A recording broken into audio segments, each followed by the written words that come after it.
Hey, what's going on? My name's Coach Lee Hopkins. My pronouns are he, him, his, and you're listening to the Patterns of Possibility podcast. This is a podcast dedicated to helping you replace harmful patterns with new possibilities.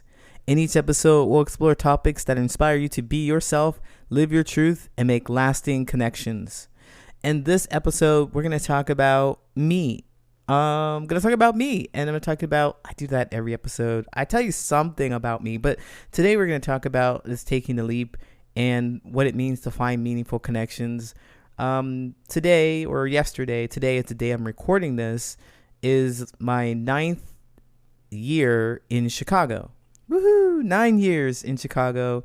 And famously, as a part of my story, I talk about how I moved from place to place to place for 15 years, trying to figure out where I needed to be. And I want to talk about how I landed in Chicago and still hadn't found what I was looking for. Are you ready? Let's go.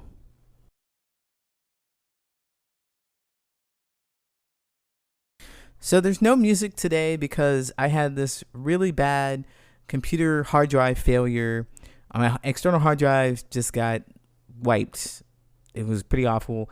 And I lost a lot of stuff, including the music and stuff to this podcast.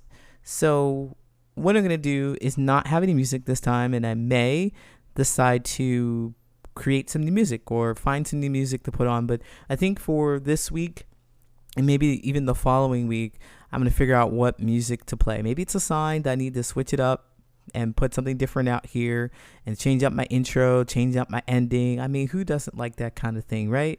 So maybe I'll do something that's short or long. I don't know. If you have suggestions, feel free to email me at patternsofpossibility@gmail.com or, find me on social media, DM me, let me know what your thoughts are about some new music that I could put up here.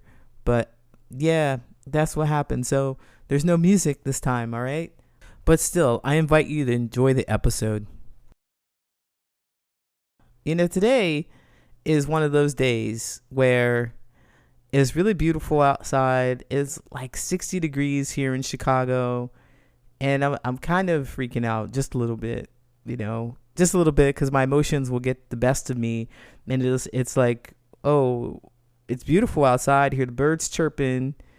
But just a few years ago, it was a blizzard outside. I mean, maybe 5-6 years ago, we had an Arctic windstorm around this time of year, and now it's sunny, and it's there's a bittersweet kind of feeling to this experience where I believe I understand the cause of it. The cause of global warming. How it's getting warmer and we're seeing our winters disappear, and it's happening because just 2 days ago it snowed. Not kidding you, just 2 days ago it snowed, and now it's all warm and 60 degrees, and we've been experiencing this. And I'm looking out the window and I'm just thinking like, wow,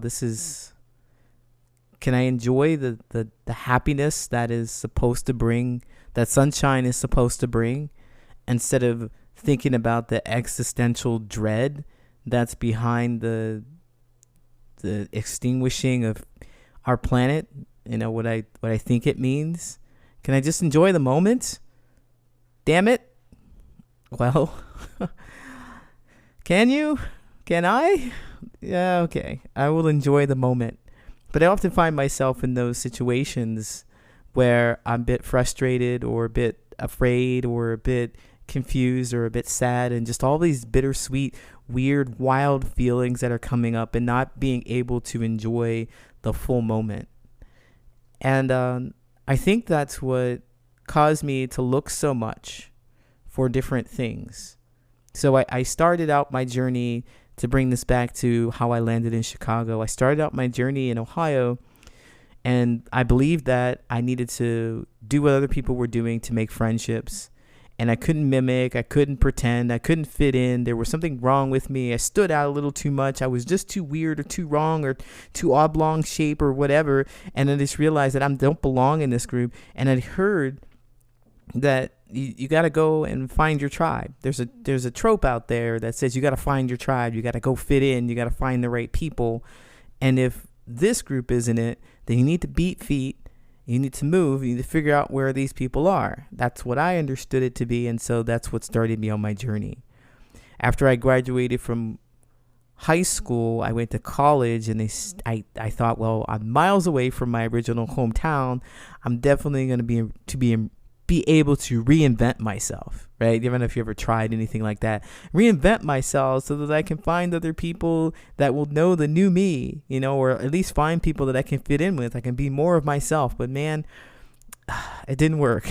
It didn't work. And I ended up moving around every 15 months for about 15 years, from place to place to place, just trying to find the right people. And I finally left Ohio, and I moved to California. Finally moved to California out there, and I'm in the Central Valley, and I moved around the Central Valley. So I don't know if you're familiar with California, the terrain or the people or the culture there, but a lot of people like to divide California up into two states. They like to say northern and southern, SoCal, NorCal. And there's also CenCal, Central Valley. And if you talk to some people, they'll say Chicago, or they'll say that California is 6 different states. There could be 6 different states, and you could break it all up into that. But let's not focus on that. Let's just break it up to 3 and say Northern California, where there's San Francisco, and there's lots of trees, and they have this really save the world, peaceful kind of trope and attitude that goes with it. And then you got Southern California, where it's just the land of luxury, with San Diego and LA, just spend and luxurious people, and Hollywood and all that stuff down there. And then you got Central Valley. In Central Valley, most of our food in the United States is grown there. It's very farm rich. There's just a bunch of desert, and it is just wild. Not wild, but I mean wild as in, I was very shocked moving from Ohio to see a tumbleweed for the first time. And my coworker said, well, tumbleweeds get really, really big. They can get as big as a car. And I'm like, wow, I don't know what I'm doing here. Because Ohio was full of trees and it was foresty. And then now I'm here in the land of just desert and dirt. And it's wild. But anyway, the point that I'm trying to make is it was a whole different culture. And I went to a completely different atmosphere to find my people. I thought, well, if it's not here in Ohio, then it must be somewhere else. It just has to be the whole state. And so I left, and I found that, it wasn't in California either. And so I had an opportunity after living there for maybe 5 or 6 years, trying all kinds of things. I did move from place to place, of course, talking to different people. I did a bunch of karaoke. I hosted and organized some karaoke stuff. And I was out there being an extrovert, and still people really didn't know me. You know what I mean? They didn't really know my deepest, darkest fears or secrets, or how I would think about the weather as it is today. I wouldn't share that with anybody because they would look at me weird. And I'm like, I don't want to be looked at weird, or I don't know what I'm going to do if you kick me out of your friend group. So anyway, I kept a lot of that stuff to myself, even though I was really popular on the karaoke scene. I want to say people knew me, but I wasn't like super famous or anything like that. But anyway, people knew who I was. I was extroverted. When I'd walk in the room, they would know who I was, but they didn't know who I was. And I still felt a real big sense of loneliness. I just didn't know what to do with it, so I drank all my feelings. And then I had a bad breakup, and that seems to be the catalyst for a lot of things. For me to change, for me to move from place, for me to do something different. It's like I had a breakup. Somebody rejected me really deeply, and it hurt so bad. And I was just like, oh man, I just don't know what to do. But this breakup was really good because I started to spend more time getting to know myself. What had happened is that this particular ex had introduced me to something called The Secret. And The Secret is this. It's a video, it's a movie, and it's also a book. It's a book first, and then it was made into a movie where it explains the law of attraction. If you're not familiar with the law of attraction, what it is you essentially think about what it is that you want, and you manifest it. I believe that there are 2 laws to activate this. There's 2 actions to take to activate the law of attraction. Essentially, you really have to focus on the thing that you want, knowing what it is, and visualizing it. And then you tell everybody about it. Like, I tell everybody that I want to do this thing. And what I did to get me from California to Chicago, this is how I got from California to Chicago, is this law of attraction piece where I was alone and I was just lonely and drinking a whole lot, just really sad after this breakup. I was like, I don't have anything else to do. I don't know what else to do. But I had learned about the law of attraction, so I put it into action. And I thought a whole lot about it. I put my time, my energy, effort into it. I did the work, right? It's not like things are going to manifest. I took inspired action, as people would say.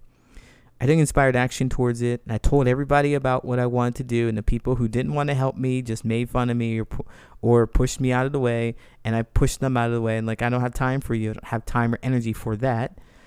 But the people who did want to help me actually put effort in to help me. And next thing I know, I'm mock interviewing for a position that sent me to Chicago. And then here I am in Chicago. I made it to Chicago. Woo, yeah, I'm here. And I'm thinking this is the second largest city at the time. Second largest city. So it's completely new. It's scary.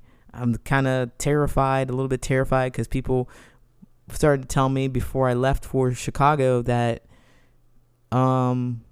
it's a bad place to be. You know, you're going to get killed or something ridiculous like that. You're going to get hurt. Don't go there all alone without any. And I'm like, I don't know what I couldn't. When you run into stuff like that, because I ran into it, I'm like, I know I can't stay here though. It doesn't feel good to stay here. I'm in this place where I just feel like I can't advance. I feel like people don't know me. I don't know how to open up to people. I don't know what I don't know. I just know that this isn't it. So all I needed to know is that where I wasn't it, and the unknown is the unknown. It is frightening to go into the unknown, but you can create that, as I learned later on. You can create that. So I still, made it to Chicago. Obviously, I'm here today. But when you run across something like that, when people tell you that you need to stay where you are because it's not safe to go ahead, you let them stay where they are and go ahead. Let your curiosity guide you. And so that's what I did. That's how I made it here to Chicago. I let my curiosity guide me here. And 9 years ago, I landed here and it was cold. The streets were covered with snow. It was just icy as heck. And I was used to it because I grew up in Ohio. Had all kinds of ice storms and stuff. So I was like, man, I miss that California sun, but I'm glad to be in a different place. And so 9 years ago, today, as I'm recording this, I made that move. And it was the best thing I've ever done. It's one of the best things I've ever done in my entire life was to let go of all the things. I sold my car for pretty cheap. I sold my furniture. I let everything go, and hoping that this would finally be the place where I find my tribe, where there's like 2.9 million people here in the city, and outside it's like 9.4 million people, I think, in the Chicagoland area. I had access to all those people, all those potentials to meet new people, to open up to be new friends with. And when you know it, I didn't do any of that shit. I didn't. I found myself stuck with the same kind of people in the same kind of bars, doing the same kind of stuff that I was doing when I felt lonely and disconnected in California. I don't know how this happened, because I wasn't even paying attention. It was just all unconscious stuff. I'm used to going to the bars to drink and talk to people, so I'll go to the bar and I drink and talk to people. That's how you make friends, and there's plenty of bars all over Chicago. I happen to live near one that was super cheap. And again, people knew my name when I went in. Bartenders would give me free drinks, hanging out after the bar closes, behind the bar and stuff like that, or at the bar. It was what I thought was friendship. I thought it was connection, but as soon as I stopped drinking, all of that stuff disappeared. All those people disappeared, and I was alone with my own thoughts and feelings and musings I didn't have anybody to share those with. I didn't know how to. Forget about coworkers. I couldn't understand them. They had a completely different life than I did. And talking to them was really difficult. I was just trying not to be ostracized in that space. And I happened to be ostracized in the space anyway, just by, by me not being able to relate to a lot of their experiences. Them being mostly white people who lived in the suburbs with kids and a family trajectory that's much like the American dream, and me being a single person who lived downtown without a partner or any kids, right? In an apartment, just living my life. They had different obligations, different life experiences that brought them to where they are, and I could not understand them, and I could not articulate or explain mine. I didn't think they were interested in listening. So I felt really alone. I'm like, damn, I mean, what is this? There's some anger, frustration about the fact that my tribe is not in Ohio. And I searched from Dayton to Cincinnati to Cleveland, Columbus. They're not in California. Now they're not in the second largest city in the United States. Not here either. After some years, I was just like, what am I supposed to do? So I got into a relationship. That's what we do when we get lonely. We get into these relationships because society has definitely told us we need to find a partner and be with a partner and just make each other miserable. So I got into a relationship and they told me I need to go to therapy. I'm like, okay, well, I have no sense of self, so I'm going to go to therapy. I went to therapy and I learned all the things. This therapist hit the nail on the head for me. We really had a nice vibe. I went to group therapy. I was in therapy for several years, I think for 4 years. I do group therapy and it worked out really well. I learned more about me. I learned about accountability. I learned that I had feelings. I learned how to share them with other people. And then my relationship fell apart because there were so many things there where my partner wasn't doing the kind of work I was doing. And perhaps they are. Perhaps now they have. But they didn't do the kind of work I was doing. They didn't like to be held accountable for their actions towards me. And that was tough. But as I said a moment ago about breakups, they spur something in you. It's like it's a realization that clinging on to this one person and trying to change them is not the answer. It's not the answer for me to create meaningful relationships and the thing that I'm looking for. I started to get more clear about the thing, as I have in quotes, the thing that I was looking for, which is connection, community, love, support. Those things, how do they really manifest in this 3D world? What is something that someone can do to show me love, to show me respect, to show me appreciation, to show that they understand, that care for me? I had no idea how to answer those questions years and years ago. Decades ago, I had no idea how to answer any of those questions. And now I have all the answers. Well, all the answers that I have right now. And they're pretty good answers. I could describe specifically what someone can do to show me love, in what situation. I can articulate that in a way that they can understand. That lets me know if they're capable enough to do the thing or not. Because I know that I'm speaking the right thing. I know what it is that I'm looking for. Nobody can gaslight me and tell me, no, this is what you really wanted. No. I said what I said. And so getting to that point, I'm sure it had something to do with me interacting with different people, from moving from Ohio to California to Chicago. But it didn't really get to this point where, I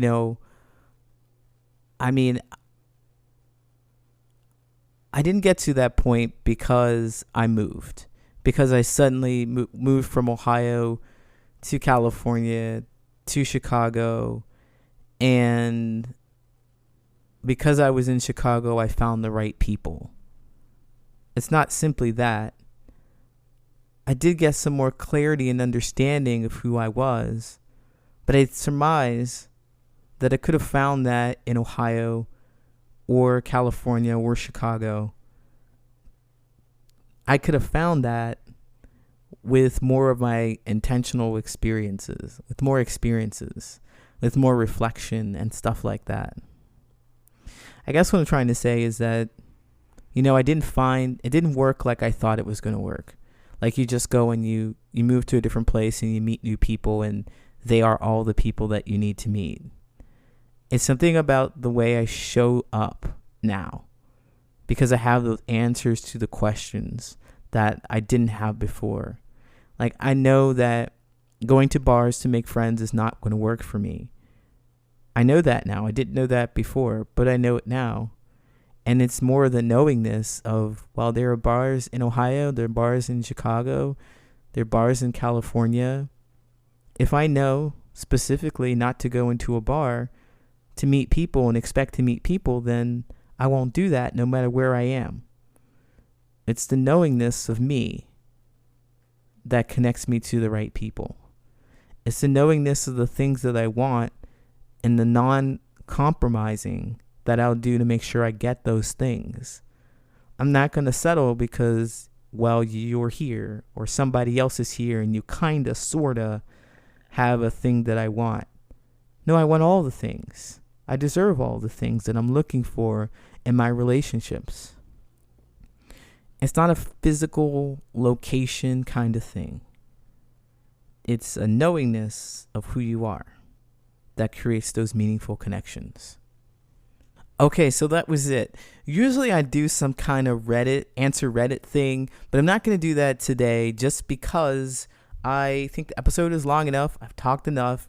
And so if you like what you heard, come back next week, follow me, and reach out to me if you want to make some meaningful connections at patternsofpossibility@gmail.com, or you can find me at patternsofpossibility.com. I'm actually at Patterns of Possibility on all social media. I'm usually on TikTok. You can find me on TikTok. I go live Monday, Wednesday, Saturday. I go live on YouTube, Facebook, and LinkedIn as well, Monday, Wednesday, Saturday.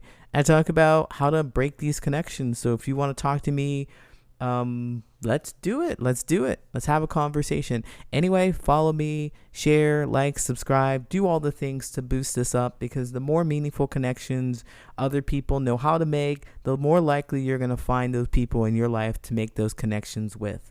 All right. I hope to see you next time. Take care.